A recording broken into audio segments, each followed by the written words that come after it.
شنو هي اكثر حاجه كنتي متخوفه بها قبل ما تدفعي؟ فيزا.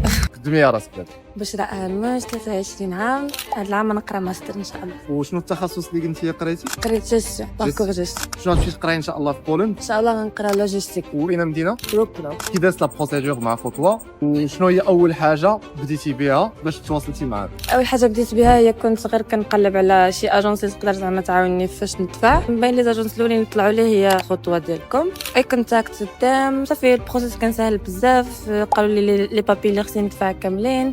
ابخي جاتي لاكسبتاسيون دونيفرسيتي وصافي من بعد دفع لا فيزا. كانت شي حاجه جاتك صعيبه في هاد لا بروسيدور هادي؟ لا كلشي داز كلشي مزيان؟ داز مزيان. شنو هي اكثر حاجه كنتي متخوفه بها قبل ما تدفعي؟ فيزا. كنتي خالعك شويه فيزا. يس. كيفاش دازت لا بروسيدور؟ It was nice. انترفيو داز سهل، لي بابي كاملين جمعناهم اون تايم. شنو تبغي تقولي لشي واحد اللي غيبغي يدفع مع خطوه؟ شي حاجه غتبغي تقوليها على خطوه؟